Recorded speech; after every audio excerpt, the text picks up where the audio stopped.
Evangelho de Jesus, segundo Lucas, capítulo 14.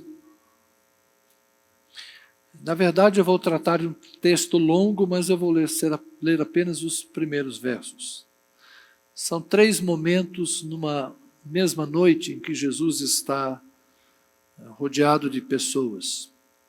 Então, eu vou falar dos 3 momentos que o texto descreve, mas vamos ler apenas o primeiro deles.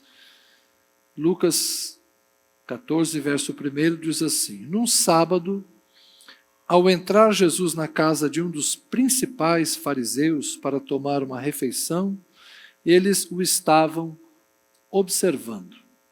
Jesus estava sob observação. Quem? Os amigos do dono da casa, que eram um dos principais fariseus. Quem são fariseus? Fariseus é um grupo dentro da religião judaica, do judaísmo, era um ramo mais ligado aos detalhes da lei de Moisés.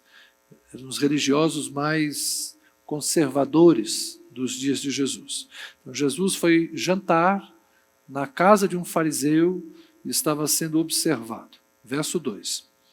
E eis que diante dele se achava um homem hidrópico. Ele tinha uma doença que fazia com que seu corpo retivesse líquidos. Ele tinha algum inchaço, pode ser na barriga, pode ser nos membros, não é? E a doença podia ser uma série de coisas.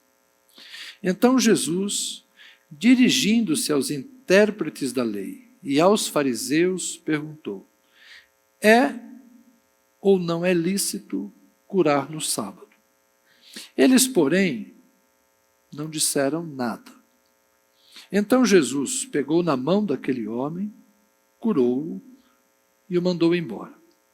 A seguir, Jesus lhes perguntou: quem de vocês, se o filho ou o boi cair num poço, não irá tirá-lo imediatamente, mesmo em dia de sábado? A isto, nada puderam responder. Depois a gente segue observando o texto. Obrigado, Senhor, por tua palavra lida, dá-nos graça para isso. Amém. O convite a Jesus é, talvez, um convite não muito sincero. Ele foi convidado para comer na casa de um dos principais fariseus, e ali estavam mestres da lei, ou seja, líderes da religião judaica daqueles dias, que tinham muitas reservas em relação a Jesus. Jesus era um rabino popular.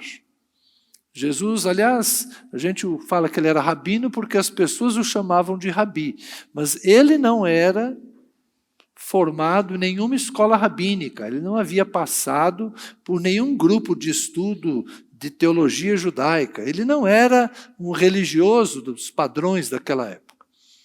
Ele aparece por volta dos 30 anos como um pregador independente que começa a falar em público, começa a fazer alguns milagres e, por conta disso, passa a reunir muitas pessoas. Ele era um religioso popular, não era alguém da religião oficial, ele não era um clérigo. Ele era um homem do povo que, de repente, passou a liderar pessoas. E os religiosos de então queriam observar aquele fenômeno. E, de certa forma, talvez quisessem, e é isso que os evangelhos às vezes tentam nos demonstrar, quisessem até criar alguma animosidade com ele. É a terceira vez no evangelho de Lucas que é contada uma história de uma cura que Jesus faz num dia de sábado. E por estranho que pareça a nós, fazer qualquer coisa num dia de sábado, para os judeus era um erro. Para nós não faz sentido, né? Se um dos nossos filhos fica doente, você pensa assim, hoje é um dia santo, eu não posso ir no hospital, eu vou amanhã. Nenhum de nós faz isso. Na nossa cultura, não faz sentido você esperar o dia seguinte para tentar uma cura. Você esperar o dia seguinte para ir ao pronto-socorro, ir ao médico. Nós, homens, fazemos isso por machismo. Né? Não, amanhã eu estou bom. A gente sempre deixa para depois. Tem alguma mulher olhando para o marido assim, né? Nós somos assim, gente. Faz parte do ser masculino não ir ao médico na primeira dor. A gente só vai quando complica. Se o cara faz isso é porque ele é fraco. O homem mesmo resiste à dor. Não estou sentindo nada, estou bem. Mas brincando. Vamos lá. Para nós não faz sentido esse negócio de curar no sábado ser um problema, mas na época era. E é a terceira vez que Lucas conta uma história que Jesus cura alguém. E é possível, nessa situação aqui, que aquele doente tenha sido posto lá para colocar Jesus à prova. Vamos ver o que ele vai fazer. O Evangelho de Lucas, no capítulo 6, se me falha a memória, conta a história de um homem que tinha a mão mirrada. A mão dele estava ressequida, não tinha movimentos. Talvez um AVC, alguma coisa assim, ele não conseguia mexer o braço. Então é possível que a mão dele estivesse atrofiada, uma coisa visível. E Jesus está na sinagoga, no culto dos judeus, no sábado. Ele olha aquele homem de mão mirrada e faz assim, olha, vem para o meio. Jesus não vai lá no cantinho curá-lo discretamente, sem chamar atenção. Não, Jesus é provocativo. Ele fala, vem para o meio, diante de todos aqui, para que todos vejam a tua mão. Aí Jesus fala, estende a mão. Ele é curado. No capítulo 13 é um outro episódio, numa sinagoga, uma mulher que vem andando encurvada, problema de coluna, nós diríamos, Jesus expulsa um demônio que está nela, e ela fica ereta, e as pessoas reclamam, tanto dia para fazer milagre, você vem fazer milagre no sábado. E Jesus fala, por que deixar essa filha de Abraão sofrer mais um dia? Já há 18 anos que ela sofria essa doença, por que deixá-la sofrer mais um dia? E Jesus cura no sábado, dentro da sinagoga.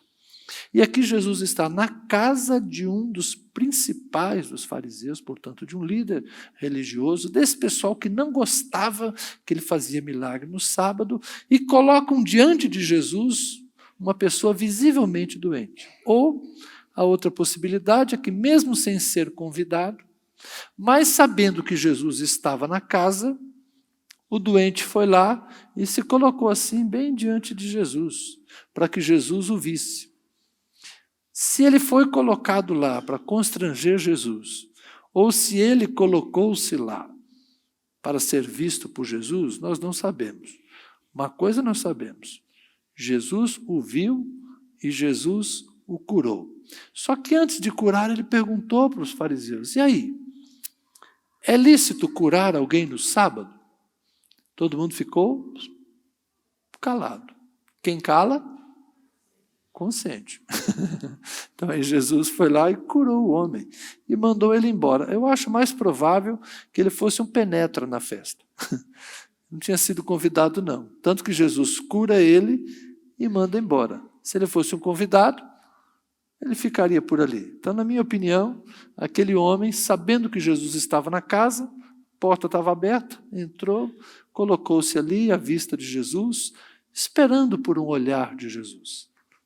E Jesus olhou para ele, Jesus teve compaixão dele, Jesus não se preocupou com o que o dono da casa ia pensar, com o que os amigos do dono da casa iam pensar, e Jesus curou aquele homem. Jesus é um convidado, digamos assim, não muito preso ao que é politicamente correto. É porque Jesus é Senhor. Jesus não se coloca nas condições sociais que os homens estabelecem para ele.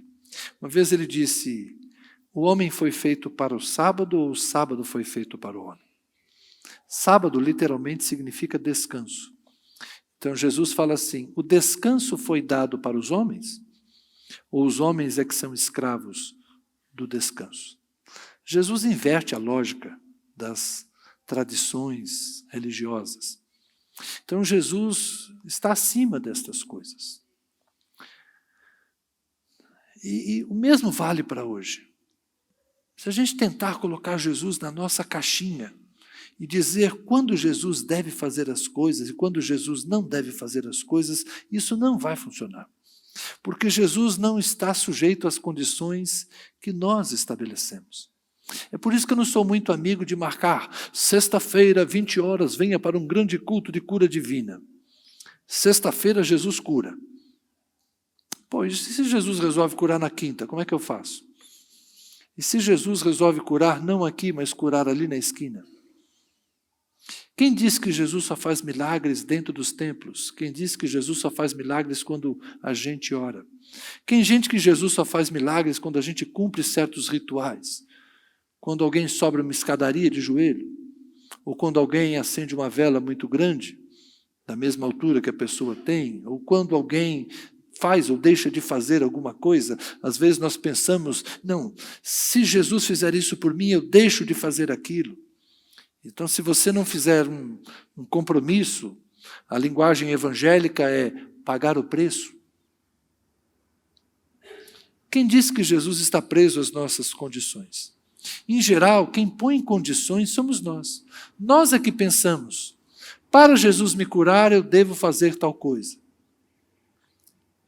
E sabe o que Jesus pede? O que Jesus realmente espera de nós? Sempre que ele curava alguém, ele dizia, a tua fé te salvou. Nós é que costumamos pensar que é o nosso esforço, que é o nosso sacrifício, que é a nossa oferta, que é a nossa dedicação, que são as nossas orações de madrugada, enfim. Nós atribuímos a nós algum tipo de mérito para que, de certa forma, diante do nosso esforço, Deus fale, agora não tenho escolha. Agora eu tenho que te curar, você merece. Mas não é isso que a Bíblia diz. A Bíblia diz que a cura é um processo de fé. Crê e você será curado. Crê somente. Tem uma expressão essa. Crê somente e verás a glória de Deus. Não é crê e faça. Crê e... Não. Crê somente e verás a glória de Deus. A gente precisa aprender a crer em Deus. Aqueles homens estavam tão presos às suas tradições que não tinham a fé. E o que Jesus quer ver em nós é fé. Bom, Jesus estava sendo observado e não se preocupou com isso. Mas, curiosamente, o texto segue dizendo que Jesus também observava. Da mesma forma como eles observaram o que Jesus fez com aquele doente e a cura que ele fez, mesmo sendo um sábado, o texto diz que Jesus observava como os convidados estavam disputando um lugar de honra. Naquela época havia todo um ritual, quem senta onde, é mais ou menos hoje como festa de casamento, né? Quando você vai na festa de casamento, tem aquela mesa do bolo muito bonita, essas festas aqui de Brasília, um desperdício de dinheiro, aquele monte de coisa que o pessoal coloca, e tem lá 2 mesas grandes ou pequenas, depende do tamanho da família, e está lá uma placa, reservado, família do noivo, reservado, família da noiva. E você que é convidado, e nem é pai do noivo, nem pai da noiva, nem irmão do noivo, nem irmã da noiva, você sabe, não sente aqui. Aqui não é o seu lugar. Então aquelas 2 mesas mais perto da mesa do bolo, mais perto dos doces. Por que aquela mesa está sempre tão perto dos doces? Não é para a gente. De vez em quando eu escapo, eu fico bem, né? Pastor tem um privilégio, gente. Eu chego lá com o meu colar, pastor, senta aqui. Mas a gente sabe que tem lugar que a gente cabe na festa e tem lugar que a gente não cabe. É mais ou menos o que estava acontecendo lá aquele dia. As pessoas estavam ocupando os lugares mais importantes, as pessoas disputando, deixa eu ficar aqui, deixa eu ficar ali. E aí Jesus dá um conselho para as pessoas. Fala assim, olha, para você não passar vergonha, quando você está numa situação como esta, não procure um lugar de honra. Porque se você escolher um lugar importante, um lugar de destaque, pode ser que o dono da festa mande você se afastar um pouquinho. Faça o contrário. Sente-se mais longe, para que o dono da festa te veja longe e diga, amigo, por favor, você é especial para mim, sente aqui no lugar mais próximo. Jesus observa também aquilo que a gente faz. Eu não quero me ater muito ao que Jesus aconselhou, é um conselho sábio, é um conselho sensato, um conselho simples, que todo mundo aqui já entendeu. Quem se exalta será humilhado e quem se humilha será exaltado. Mas eu queria apenas destacar o fato de que, assim como Jesus estava sendo observado naquela casa, Jesus também está nos observando. E uma coisa boa em Jesus é que ele observa e ensina. E é bacana você ser ensinado por alguém que te observa. Ser ensinado é uma honra, irmãos. E ser ensinado por um mestre como Jesus é algo primoroso. Você não deve desperdiçar uma oportunidade de aprender com Jesus. Jesus nos observa. E era uma situação corriqueira. Eu creio que disputar lugar de honra talvez fosse algo comum naqueles dias. E Jesus mostra como era uma atitude infantil, uma atitude tola, que poderia até mesmo trazer constrangimento. Então Jesus ensina as pessoas a evitar constrangimentos. Olha, procure um lugar simples, que aí alguém te dá honra. É melhor você ser honrado do que você ser desqualificado. E há muitas outras coisas que a gente faz na vida que não são muito sensatas, que não são muito inteligentes, que não são muito convenientes. E nós devemos permitir que Jesus nos observe. Nós cantamos uma música interessante hoje. Teus olhos revelam que eu nada posso esconder de ti. Não há nada, Senhor, que o Senhor não saiba sobre mim. Deus nos conhece, Jesus nos observa. Mas nós precisamos nos permitir sermos ensinados por Jesus. E como é que Jesus ensina a gente? Tem hora que ele fala com a gente mesmo.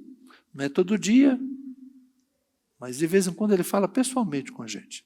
Às vezes ele manda alguém dar um toquezinho para a gente, dar um sinal de alerta. Às vezes aparece um texto na sua mão e você lê, puxa vida, isso aqui sou eu devo aprender isso aqui. Há muitas coisas na vida que a gente aprende. A gente aprende lendo, a gente aprende ouvindo, a gente aprende pensando, a gente aprende fazendo. Nós temos que nos permitir aprender todo dia uma nova lição. Todo dia a gente aprender um jeito de ser melhor. O Elton expôs um pouco dos pensamentos, dos momentos que ele está vivendo hoje, nessa transição da sua vida e dos processos de aprendizado pelos quais ele está passando. Todos nós estamos envolvidos num constante processo de ensino e de aprendizado. Aprenda todo dia. E aprenda coisas que vão evitar que você sofra. Evite sofrimentos por uma vida de aprendizado. E interessante que Jesus não só observou o que as pessoas estavam fazendo, mas Jesus, que é um convidado que se sente à vontade em qualquer lugar, Jesus ainda dá um conselho para o seu anfitrião, para o dono da festa. Jesus foi convidado para estar na casa de um homem, faz uma cura na casa dele, contrariando a expectativa do dono da casa e dos seus amigos, observa os convidados dele se movimentando e faz um comentário, honestamente falando, um comentário crítico sobre os outros convidados e ainda dá uma palavra de conselho para o dono da casa. Amigo, quando você convidar alguém para a sua casa e para uma festa, não convide só os seus amigos, as pessoas iguais a você, que depois vão te convidar para uma festa e você vai ter a retribuição daquilo que você está fazendo por eles. Você convide os pobres, convide os párias, convide aqueles que ninguém convida. Porque se você trouxer para a sua casa os indesejados pelos outros, Deus vai te recompensar. Olha só, Jesus parece de fato um convidado inconveniente, não é?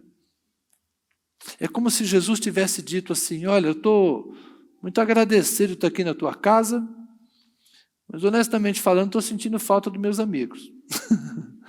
Quem são os meus amigos? Os meus amigos são os aleijados, os coxos, os cegos, os pobres, aqueles que ninguém quer por perto. Estou sentindo falta da minha turma. Porque É com essa gente que Jesus passava mais tempo. Provavelmente esse homem era um homem rico. Por isso as pessoas disputavam um lugar de destaque na casa dele. E Jesus disse para ele: você está precisando andar com os pobres. Os teus amigos aqui não valem nada. Teus amigos só estão querendo aparecer. Você convida os teus amigos, para depois teus amigos te convidar, e vocês ficam aí, um paparicando o outro. Você está precisando conhecer a vida como ela é. Você está precisando andar com gente que tem cheiro de gente. Você precisa descer no mundo real. Aí você vai ter recompensa de Deus. Irmãos, quando a gente como igreja lê uma história como essa, a gente tem que pensar em quem nós convidamos para andar com a gente. É interessante como o nosso discurso hoje, muitas vezes é marcado pela intolerância e por um sentimento de exclusividade, como se só quem pensa como a gente, como só quem é como a gente, mereça estar com a gente. Como a gente padroniza as pessoas, não é? Ontem eu estava lá numa reunião de manhã e eu olhei assim para trás, eu vi uns 10 homens de terno cinza. Aí eu achei estranho, falei, uai, liquidação de terno em algum lugar, né? Aí dali a pouco chamaram aquele conjunto de homens para cantar. Falei, está explicado, é o uniforme deles, né? Eu achei engraçado, uns 10 homens com ternos da mesma cor, tal, né? Mas se a gente construir um ambiente onde quem possa entrar tem que usar terno, porque já foi assim. Se a gente construir um ambiente onde alguém não possa entrar de havaianas. Eu estou lendo um livro e eu achei interessante que a pessoa vai contando a história de uma igreja lá na América do Norte e vão aparecendo alguns testemunhos de alguém que fala assim, olha, eu fiquei muito feliz quando eu entrei na igreja e eu vi um pessoal de bermuda e eu vi um pessoal de calça jeans e eu me senti à vontade porque eu podia entrar do jeito que eu estava vestido. E eu me lembro, há mais de 20 anos, eu ouvi um jovem que começou uma igreja entre os surfistas. E ele falou que era muito interessante que eles faziam culto domingo de manhã e o pessoal pegava uma onda logo cedinho, depois do jeito que estava, de bermuda e havaiana, camisetona folgada, eles iam lá para o culto. Aí você fica imaginando o que é um culto com uma igreja cheia de surfista. Com sal na pele, cabelo duro, deve ser uma experiência muito interessante. Aí já imaginou? Chega lá o pastor de gravata, e os caras de bermuda e chinelo, não dá química, não é? Então ele foi aprendendo que a melhor forma de abordá-los era se vestir como eles. A roupa é uma coisa fácil. Mudar a roupa é fácil. Mas e mudar a mente? Mudar o coração? Como igreja, nós precisamos nos abrir para termos gente comum, gente do povo. Gente que, como nós, é gente, mas ele talvez more num outro bairro, talvez fale uma outra língua, não é? Acolher os haitianos, acolher os venezuelanos, acolher os nossos irmãos cubanos, acolher os estrangeiros, por que não? Mas não acolhê-los como estrangeiros, acolhê-los como se fossem de nós, não fazer a menor diferença. De vez em quando eu acho engraçado a Mabel lendo a nossa Bíblia em português, mas com o agradável sotaque castelhano que ela tem. E é bacana a gente perceber que não faz diferença a nacionalidade de alguém. Porque quando a gente é igreja, é tudo igual. E quando eu me lembro do Otávio, eu sinto a mesma coisa. A sua dificuldade de se expressar em português e a sua facilidade de se expressar em francês e inglês, como um haitiano.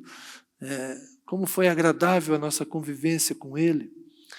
E não tratá-lo como se ele fosse um estrangeiro. Ele é um de nós. Não fazer diferença. Não fazer diferença se é um homem ou se é uma mulher, se é um pregador, se é uma pregadora.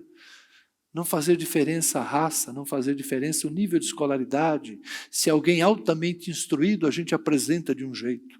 Está aqui conosco o professor, doutor, PhD, papapá, papapá. Vamos ouvir com atenção. Aí vem o outro, irmão, o Zé quer falar um negócio. Não, né? Vamos ouvir com atenção a todos. Vocês estão entendendo? Quando Jesus fala isso, quando você convidar alguém, convida alguém que não possa te retribuir, Jesus está dizendo para a gente receber a todos de uma forma igual. Não recebemos apenas os que são como nós, mas recebemos a todos, independente de quem sejam, sem impor barreiras. Porque é Deus quem vai retribuir o acolhimento e o cuidado que nós damos às pessoas. Ah, mas eles não vão dar nada para nós. Não importa. Deus nos dará. Rapaz, mas esse tipo de pessoa, quando vem para a igreja, ele só traz uma coisa para cá. O quê? Necessidade. Que bom, né? Aí nós teremos oportunidade de servir. Quando você enche a igreja de pobre, o que você vai precisar depois? Socorro, não é verdade?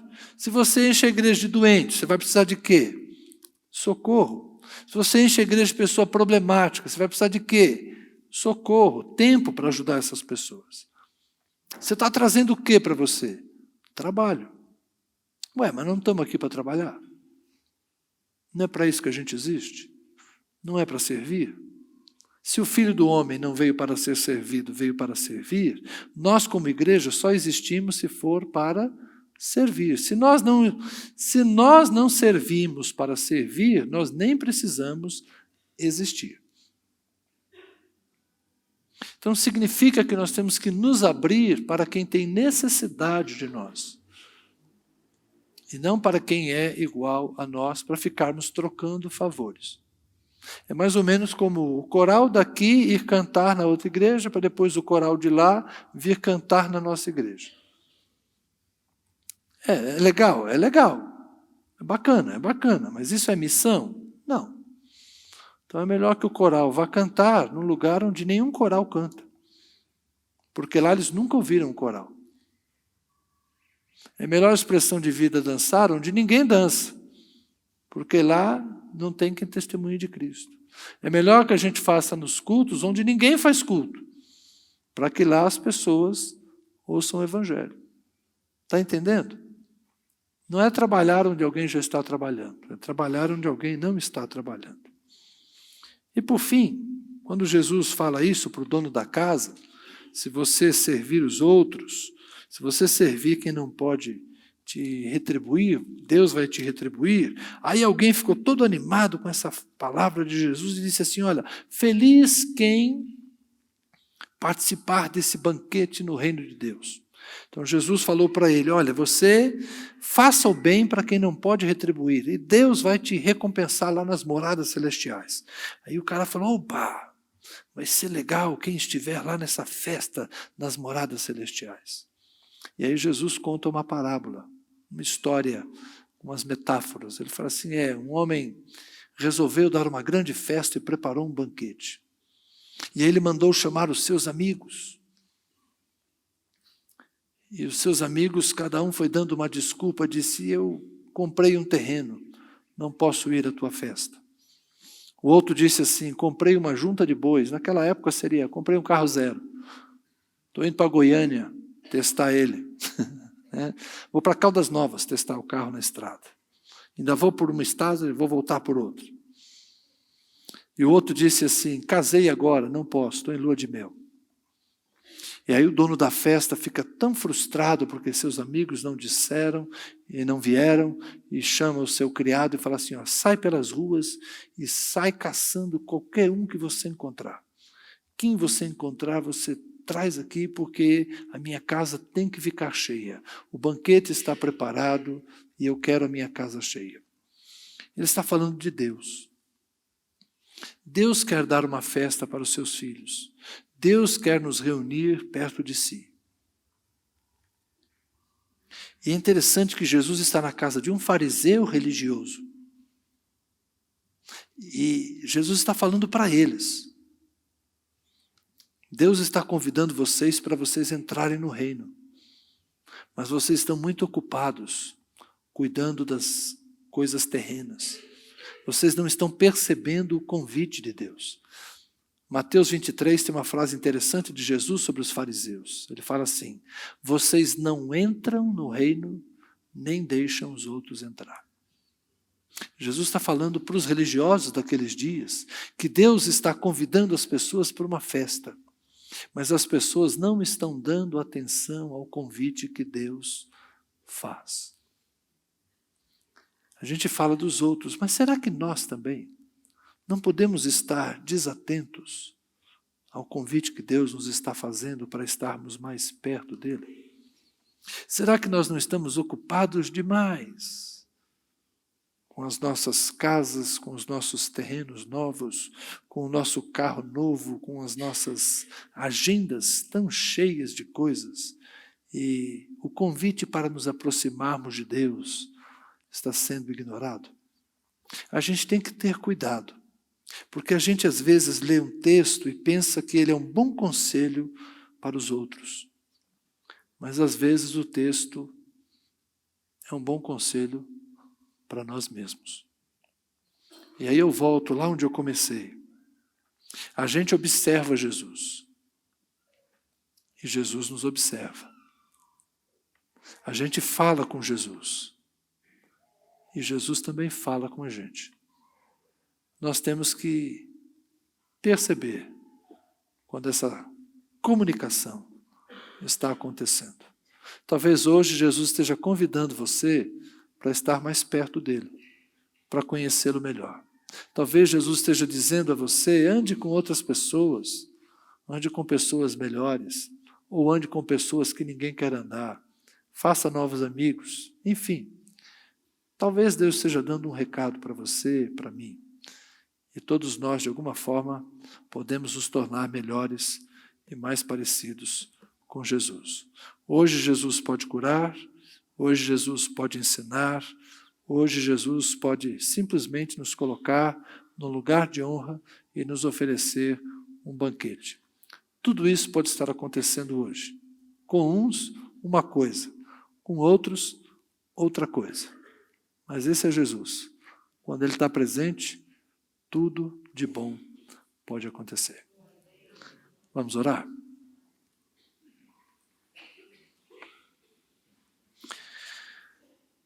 Senhor, quem sou eu? Quem somos nós? O que há dentro de nós que te interessa tanto, Senhor? Por que o Senhor nos ama? Por que o Senhor nos ama, Senhor? Às vezes a gente não entende o que o Senhor viu em nós, o que o Senhor vê nessa humanidade tão insana, tão confusa. Por que o Senhor não desiste de nós? Ah, Deus, nós não conseguimos compreender o Teu amor, a Tua bondade, a Tua misericórdia. Porque o Filho de Deus morreria numa cruz por homens que o desprezavam. Porque o Filho de Deus se ofereceria por uma humanidade pecadora que constantemente dava as costas a Deus. Obrigado, obrigado, Senhor, porque Tu não desististe de nenhum de nós. Tendo-nos amado, amou-nos até o fim. Morreu por nós, ressuscitou por nós, intercede por nós, olha ainda para nós, está presente conosco. O Senhor não se ausenta, o Senhor está entre nós. Quando nos reunimos, o Senhor vem. E o Senhor nos observa, o Senhor olha para nós, o Senhor vê as nossas necessidades. Se estamos enfermos, nos cura. Se estamos agindo de uma forma inadequada, nos ensina, nos corrige. Se estamos fazendo alguma coisa boa, nos ensina para fazermos algo que é ainda melhor. Ah, como é bom, Senhor, sabermos que não desistes de nós e estás sempre nos aperfeiçoando, nos chamando para perto, nos aproximando uns dos outros e nos aproximando de Ti. Esse Teu amor constante, Senhor, esse Teu amor perene, nos encanta, nos fascina, nos surpreende. Que nós possamos ser agradecidos, que nós sejamos humildes o suficiente para aceitarmos este amor incondicional. Que nós sejamos humildes a ponto de compreendermos que não depende de nós, mas dependeu sempre do Senhor, da Tua bondade, da Tua fidelidade. Teu amor não falha. Teu amor não falha, Senhor. E tudo concorre para o nosso bem. Obrigado por todas as bênçãos, obrigado por Tua generosidade, obrigado pela graça. E que esta noite nós tenhamos aprendido alguma coisa de Ti, observando o Senhor, sendo observados por Ti, que nós tenhamos nos aproximado mais de Cristo, nosso Senhor e Salvador. Amém e amém.